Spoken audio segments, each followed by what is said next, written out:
और उसी सही जानकारी के लिए हम ये कार्यक्रम आप तक लेकर आते हैं और आप सभी को याद भी दिलाते हैं कि जब भी आप इस कार्यक्रम को देखने बैठें कॉपी और पेन भी साथ में जरूर लेकर बैठें। तो चलिए आगे बढ़ते हैं और शुरू करते हैं आज के मुख्य विषय पर चर्चा।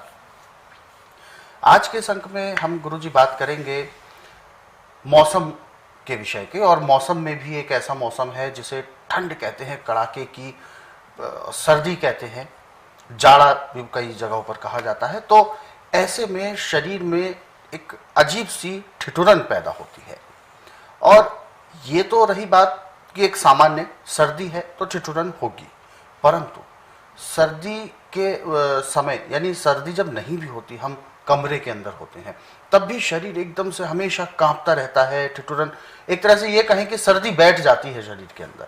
तो ये सिस्टम कैसे होता है, कैसे ठिठुरन शरीर के अंदर बैठ जाती है? गर्मी हमने अपने आसपास कर रखी है, फिर भी हमारा शरीर कांपता रहता है, क्यों होता है ऐसा? देखिए, कुदरत ने सब चीज अपने हाथ में रखी हुई है। अच्छा। और किस समय हमें क्या चाहिए वही चीज प्राप्त करके देती है। सर्दी में मूंगफली पैदा होती है। बिल्कुल। अब बादाम, अखरोट, दूध पीने की हिम्मत है नहीं, वो सारे काम मूंगफली कर देती है। अच्छा।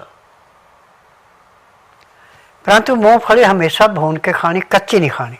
कच्ची नहीं खानी। हाँ, और हमेशा गर्म खाने। यदि भुनी हुई आप लाते हैं तो वो ठंडी हो जाती है, तो जब आपने खानी है तो थोड़ी उसको गर्म कर लो जी। जब उसको गर्म को खाएंगे तो आपकी ठिठुरन वो बंद कर देती है। मूंगफली खा के ऊपर से हल्का गर्म दूध गाय का या बकरी का या सोयाबीन का पीना, तो आपको बहुत लाभ होगा। ठिठुरन बिल्कुल नहीं होगी। और सर्दी के मौसम में हमेशा काले चने का प्रयोग ज़्यादा करो। चाहे भुने हुए ऐसे खाओ, चाहे सब्जी बना के खाओ,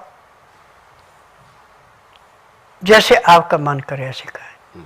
आटा पिसा के आटे के अंदर मिला के भी रोटी खाओ, तो ये भी अंदर से गर्मी देते हैं। ये इनके अंदर की विशेषता है। और खाने पीने के लिए सबसे उत्तम समय सर्दी का है। अच्छा। सर्दी में अंदर से भी गर्मी अच्छी होती है, और गर्म चीज़ आप खाते हैं तो अंदर से आपका लीवर पूरी पाचन शक्ति बढ़ती है, पैंक्री इंसुलिन बनाती है, पित्ते में तेजाब नहीं बढ़ता, पेट बड़ा अच्छा साफ होता है।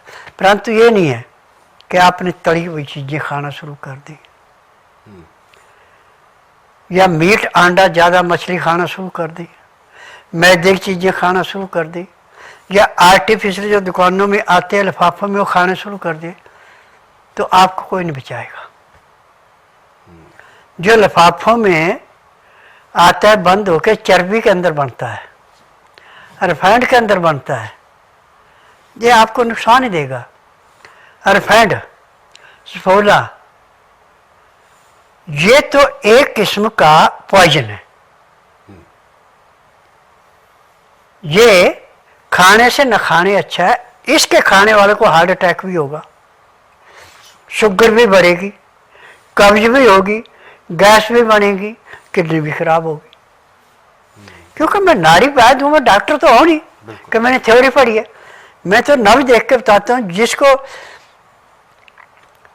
MRI, CT scan, x-ray, ultrasound, ECG, sonography नहीं पकड़ सकती, उसको मैं 5 सेकंड में बताता हूँ इस हिस्से में ये रोग है और इतना पुराना है, और दवाई दे के उसी दिन उसमें 15 से 20% आराम भी कर देता हूँ। क्योंकि मुझे 10,000 जड़ी बूटियों की पहचान है जिनसे मैं दवाइयाँ बनाता हूँ, और मेरी अपनी फार्मेसी दवाइयाँ बनाने के, दवाइयाँ रजिस्टर्ड है, पेटेंट है, इनका साइड इफेक्ट कोई नहीं है। कैंसर की दवाई और किडनी की दवाई मेरी पेटेंट है। गठिया का तेल जो है मेरा, जोड़ों के दर्दों का जो तेल है, कहीं भी दर्द है, वो मेरा इतना पेटेंट तेल है कि वैसे मालिश करने के 10 मिनट के अंदर अंदर वो कहता है मुझे दर्द तो है ही नहीं। यह है जो स्ट्रेचर पे आता है पैदल जाता है। अच्छा, तो ये उन औषधियों का औषधियों का गुण है, जी। क्योंकि मैं 10,000 जो औषधियाँ हैं सिलेक्ट करके रखी हुई हैं, वो ऐसी हैं कि जैसे डूबते को तिनका दे दिया उसके सारे से किनारे लग जाता है, ये ऐसे रोग को काटती है। मैं तो गारंटी से काटता हूँ हर एक रोग को। आपको चाहे आप एलोपैथी में जाए, आयुर्वेद में, यूनानी में, होम्योपैथी में, नेचुरलिस्ट में, किसी एक अंग का एक डॉक्टर विशेष होता है। बिल्कुल। मैं तो ऑलराउंड हूँ, मेरे लिए सब अंग एक समान है। और गुरुजी, जैसा कि अभी आपने नब्ज चेक करने की बात करी, तो चलिए इसी पर ही हम चर्चा को आगे बढ़ाते हैं। नब्ज चेक करने से कैसे बीमारी का पता चलता है, या क्या होता है नब्ज चेक करना? देखिए, हमारी ये 3 उंगलियां यहाँ रखी जाती हैं जी। बात, पित्त और कफ तीनों देखे जाते हैं, कौन बड़ा कौन घटा, किसके बढ़ने से क्या बीमारी हो, किसके घटने से क्या बीमारी हो, और कितनी देर से वो नब्ज बताती है। जी। फिर उसके अनुसार रोगी को बताया जाता है भैया इतने साल से ये बीमारी है और ये इसका उपचार है, ये इसके प्रयोजक, कर सकते दवाई ले, नहीं कर सकते दवाई मत ले। ये दवाइयाँ अंग को सुन करने की नहीं है, रोग को काटने की हैं। एलोपैथी में जितनी दवाइयाँ बनती हैं सब अंग सुन करने की बनाई जाती हैं, किसी रोग को काटने की नहीं बनाई जाती। जब अंग सुन कर दिया जाता है और अंग वो स्थिर हो जाता है तो उसके ऊपर वो तकलीफ नहीं होती, परंतु जब उसका असर खत्म होता है तो दोबारा तकलीफ शुरू हो जाती है। बिल्कुल, महसूस होना शुरू हो जाता है। हाँ, मेरे स्वास्थ्य विचार में जो रोग कट गया परमानेंट कट गया, दोबारा आना नहीं है। और ये सारी उम्र की दवाइयाँ खानी पड़ती, केवल उतने ही दिन खानी है जितने दिन रोग है। रोग समाप्त हो गए, दवाइयाँ बंद हो गई। बिल्कुल। और गुरुजी, हमने जैसे कि नियमों की अगर हम बात करते हैं, और कभी स्वस्थ विचार आश्रम आने के लिए आपसे सुना भी है, बहुत सुना है कि आने से पहले 12 घंटे के लिए पेट खाली रखना पड़ता है, तो उसके पीछे क्या औचित्य होता है कि पेट को खाली रखे तब अच्छे से नाड़ी परीक्षण होगा? देखिए, जब 12 घंटे पेट खाली होगा तो जैसे शीशा साफ और उसमें आप देखते हैं मेरे चेहरे पे के दाग लगा, कीला मोसा है, वही चीज नब्ज बताती है, सब साफ नजर आती है। हाँ, जब खा पी लिया तो नब्ज साफ नहीं बताती। पानी भी आपने पी लिया, नब्ज साफ नहीं बताएगी। अब कई मरीजों को नाड़ी परीक्षण में जब वो पानी पी के, चाय पी के आए, मैं कहता हूँ भैया आपने काम कर रखा है, अब दोबारा आना, तो उनको दवाई नहीं दी जाती। अच्छा, किसी ने खाया है या नहीं खाया है वो पता चल जाता और नब्ज में पता लग जाता है। जी। जो खा पी के आए उसको दवाई किस लिए देनी अब, जब उसकी बीमारी नहीं पकड़ी गई। जी, जिसके नाम का पता नहीं आपको, उसको आवाज कैसे लगाओगे आप? ये बात बिल्कुल सही है। तो उसके बारे में पता तभी होगा जब पेट नाड़ी परीक्षण हो। नाड़ी परीक्षण होगा। गुरुजी, जैसे कि एक चीज और थी, नाड़ी परीक्षण में एक विशेषता है जो मैंने सुना भी है कि जो गैस संबंधित बीमारियां होती हैं, जो गैस के समय से जैसे बबल्स आना, ब्लॉकेज हो जाना गैस की वजह से, और अलग अलग पोर्शन में दर्द होना, ये नब्ज चेक करने पर बहुत अच्छे से पकड़ में आती है, परंतु टेस्ट रिपोर्ट्स में ये सब ज्यादा नहीं आती है। क्या कारण है, कैसे ऐसा होता है? देखिए, नब्ज जैसे पानी में मछली जा रही तो मछली की चाल लग है, बिल्कुल, सांप जा रहा है उसकी चाल लग है, हलचल अलग है। हाँ, ऐसे नब्ज के अंदर सब चीज की चाल लग हो जाती है। अच्छा, वो बता देती है कि इस चाल में ये चीज है। अब गैस वाले की नब्ज हमेशा दबी रहेगी। अच्छा, और जब हाथ ऐसे मिलाएंगे तो आपकी ये ऊपर की रेखा और छोटी उंगलियों की रेखा बराबर हैं, तो आपकी नाभ भी अपनी जगह पे, आपको गैस नहीं बनेगी।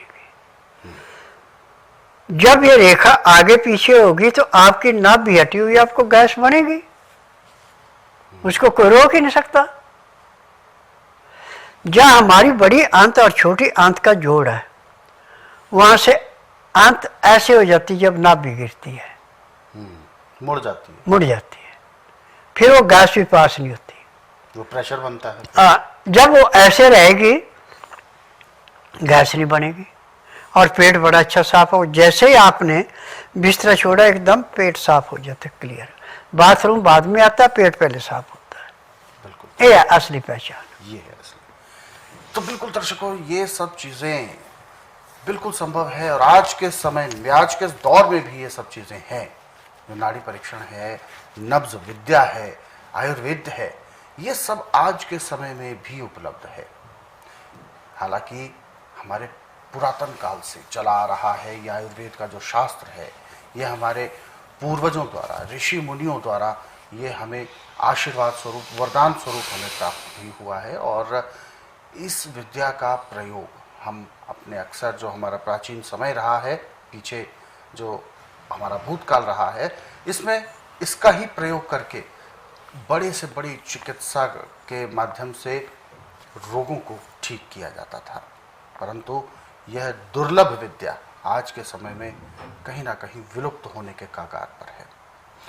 तो हमारा ये प्रयास रहे कि इस विद्या को हमें आगे बढ़ाना है, इन नुस्खों को हमें अपने जहन में उतारना है, हमें इसके लिए प्रॉपर नोट्स बनाने हैं और जो भी इस कार्यक्रम में चीज़ें बताई जाती हैं उनको आपने सहेजना है। जैसे आज से 2 पीढ़ी पहले, बहुत ज़्यादा दूर नहीं, 2 पीढ़ी पहले की भी अगर हम बात करें तो दादी नानी के नुस्खों से ही घर परिवार के सभी लोग स्वस्थ और तंदुरुस्त रहते थे। परंतु आज के इस दौर में जहां एकल परिवार का एक ट्रेंड बन गया है, ऐसे में ये सब चीज़ें, बीमारियां होना बहुत ज़्यादा बढ़ गई हैं। खैर, इन सब विषयों पर फिर भी चर्चा होती रहेगी, परंतु यदि इससे संबंधित कोई भी सवाल आपके जहन में उभर रहा है तो आप हमें कॉल कर सकते हैं, इस कार्यक्रम से आप जुड़ सकते हैं, या हमें व्हाट्सएप के जरिए भी अपना संदेश भेज सकते हैं। व्हाट्सएप मैसेज में लिखें आप अपना नाम, उम्र, कहाँ से बात कर रहे हैं, पूरा सवाल। तो चलिए आगे बढ़ते हैं और बहुत ज़्यादा देर ना करते हुए, जो दर्शक हमारे साथ हमें व्हाट्सएप के माध्यम से मैसेज लगातार भेज रहे हैं उनको भी हम इस कार्यक्रम में शामिल ज़रूर करेंगे। एक मैसेज हमें और आया है, निर्मल कुमार जी हैं, ये कानपुर उत्तर प्रदेश से बात कर रहे हैं और इन्होंने सवाल भेजा है। गुरुजी नमस्कार। और गुरुजी, अभी आपने थोड़ी देर पहले नाभि को लेकर बताई है कि नाभि मुड़ जाती है और ये सीधी रहनी चाहिए, अपनी जगह पर रहनी चाहिए, परंतु ये अपने आप ही अगर सही जगह पर नहीं रहती है तो इसके लिए क्या कुछ किया जाए कि अपनी जगह पर रहे, क्योंकि नाभि अंदर होती है और पता ही नहीं कब सरक जाती है। देखिए, नाभि नीचे को उतर जाए तो दस्त लगते हैं, ऊपर को चढ़ जाए तो कब्ज होती है। और नाभि तो नाड़ी परीक्षण से पता लगे कितनी हटी है, और इसका उपचार नाड़ी परीक्षण के बाद ही किया जाता है। टीवी के माध्यम से मैं आपको नहीं बता सकता नाभि कैसे अपनी जगह लानी है। थोड़ी सी आपने गलत चीज़ खा ली, नाभि पे असर पड़ेगा। झटके से कोई चीज़ उठाई, नाभि पे फर्क पड़ेगा। नाभि को अपनी जगह से हटने का एक कारण, इसके अनेकों कारण है, परंतु यदि आपका खान पान सही है और आपका बात पित्त कफ तीनों नॉर्मल हैं तो आप जितना मर्जी कार्य करें, जो मर्जी करें, आपकी नाभि कभी अपनी जगह से नहीं हटेगी। तो ये इसके पीछे कारण होता है। तो बिल्कुल आप